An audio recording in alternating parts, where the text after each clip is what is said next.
Hello every one. ഇന്ന് ചേന വെച്ചിട്ട് നല്ല ഒരു അടിപൊളി കറിയാണ് ഉണ്ടാക്കണേ.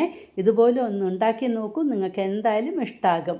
അപ്പോൾ ചേന സ്ക്വയർ പീസസ് ആയിട്ട് കട്ട് ചെയ്ത് വെച്ചിട്ടുണ്ട്. ഇനി നമുക്കിതാ നമ്മുടെ കറി ഉണ്ടാക്കി തുടങ്ങാം. ചട്ടിയിലാണ് ഉണ്ടാക്കുന്നത്. വെളിച്ചെണ്ണ ഒഴിച്ച് കൊടുത്തിട്ടുണ്ട്. എണ്ണ ചൂടാകുമ്പോൾ കരിവേപ്പില ഇട്ട് കൊടുക്കാം. എന്നിട്ട് ഒരു 6 ചെറിയ ഉള്ളി രണ്ടായി കീറിയത് ഇട്ട് കൊടുത്ത് നന്നായിട്ടൊന്ന് വഴറ്റി കൊടുക്കാം. ഉള്ളി ഒന്ന് ചെറുതായിട്ട് വഴന്ന് വരുമ്പോൾ നമുക്ക് പൊടികൾ ആഡ് ചെയ്യാം. ഒരു 1/4 ടീസ്പൂൺ ടേമറിക് പൗഡർ, ഒരു 3/4 ടീസ്പൂൺ ചില്ലി പൗഡറും 1.5 ടീസ്പൂൺ കൊറിയാൻഡർ പൗഡറുമാണ് ആഡ് ചെയ്തിരിക്കുന്നത്. എരിവ് നമ്മുടെ എരിവിനനുസരിച്ചിട്ട് ആഡ് ചെയ്ത് കൊടുക്കുക. ഞാനിവിടെ 3/4 ആണ് ആഡ് ചെയ്തത്. ഇതും നന്നായിട്ടൊന്ന് വഴറ്റി കൊടുക്കണം. അതിൻ്റെ പച്ച മണമയ്ക്ക് പോയ ശേഷം കട്ട് ചെയ്ത് വെച്ചിരിക്കുന്ന ചേന ആഡ് ചെയ്ത് കൊടുക്കുന്നുണ്ട്. എന്നിട്ട് ചേനയും നന്നായിട്ട് ഇതിലൊന്ന് ഇളക്കി കൊടുക്കണം. അപ്പോൾ ഈ മസാലയ്ക്ക് നന്നായി അതിൽ പിടിച്ച ശേഷം ഒരു 1 ടൊമാറ്റോ ആഡ് ചെയ്ത് കൊടുത്തിട്ടുണ്ട്. എന്നിട്ട് വീണ്ടും നന്നായിട്ട് ഇളക്കി കൊടുത്തു.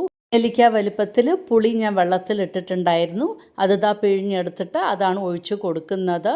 അപ്പോൾ ഈ പുളി വെള്ളത്തിലാണ് നമ്മുടെ ചേന വേവാനായിട്ട് വെക്കുന്നത്. പിന്നെ പാകത്തിന് വെള്ളവും ഒഴിച്ച് കൊടുക്കുക. ഉപ്പും നമ്മൾ ഉപ്പ് ഇതുവരെ ആഡ് ചെയ്തിട്ടില്ല. അപ്പോൾ കറിക്ക് പാകത്തിനുള്ള ഉപ്പും ആഡ് ചെയ്ത് കൊടുക്കാം.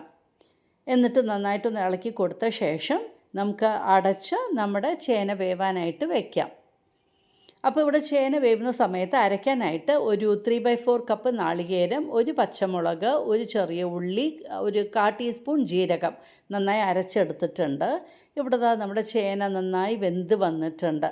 ഇനിയിപ്പോൾ ഈ സമയത്ത് നമുക്ക് അരച്ച് വെച്ചിരിക്കുന്ന ഈ കോക്കനട്ട് പേസ്റ്റ് ആഡ് ചെയ്ത് കൊടുക്കാം. പാകത്തിന് വെള്ളവും നമ്മുടെ മിക്സി പാത്രം തന്നെ കഴുകി പാകത്തിന് വെള്ളവും ആഡ് ചെയ്ത് കൊടുക്കാം. ഇനിയിപ്പോൾ ഈ തേങ്ങയുടെ ഈ പേസ്റ്റിൽ കിടന്ന് നമ്മുടെ ചേന ഒന്ന് നന്നായിട്ട് വീണ്ടും തിളപ്പിച്ചെടുക്കണം. അപ്പോൾ ഈ കോട്ടിങ്ങൊക്കെ അതിൽ പിടിക്കുമല്ലോ. അപ്പോൾ ഒരു 3 മിനിറ്റും കൂടെ നമുക്കിതൊന്ന് തിളപ്പിച്ചെടുക്കാം. ഇനിയിപ്പോൾ സീസണിങ് ചെയ്യാം. അതിന് കടുകും ചുവന്ന മുളകും കരിവേപ്പിലയും ഇട്ടു. എന്ന പോലെ തന്നെ ചെറിയ ഉള്ളിയും ആഡ് ചെയ്യുന്നുണ്ട്. നന്നായിട്ടൊന്ന് വഴറ്റിയെടുക്കണം. ഒന്ന് ചുവന്ന കളറാകുമ്പോൾ ഒരു 1/4 ടീസ്പൂൺ മുളക് പൊടിയും ആഡ് ചെയ്ത് ഒന്ന് നന്നായിട്ട് ഇളക്കി കൊടുത്തു. എന്നിട്ട് നമുക്ക് നമ്മുടെ കറിയിലേക്ക് ഒഴിച്ചു കൊടുക്കാം. ഇങ്ങനെ ഒഴിക്കുമ്പോൾ കറിക്ക് നല്ല ടേസ്റ്റും ഉണ്ടാവും, നല്ല ഒരു ഫ്ലേവറും കിട്ടും. ഇപ്പോൾ നമുക്ക് വെള്ളം ആവശ്യമുണ്ടെങ്കിൽ വെള്ളം പാകത്തിന് ചൂടാക്കിയിട്ട് ഇതിൻ്റെ മുകളിൽ തന്നെ ഒഴിച്ചു കൊടുത്താൽ മതി. നല്ല അസലായിട്ടൊരു ഒഴിച്ചു കൂട്ടാൻ നമുക്ക് റെഡിയാവും. അപ്പോൾ ഞാൻ കുറച്ച് ചൂടുവെള്ളം ഇതിൻ്റെ മുകളിലേക്ക് ഒഴിച്ചു. അങ്ങനെ ചേനക്കറി റെഡി ആയിട്ടുണ്ട്. ഇതുപോലെ ഒന്ന് ട്രൈ ചെയ്ത് നോക്കൂ, നിങ്ങൾക്ക് ഇഷ്ടമാകും.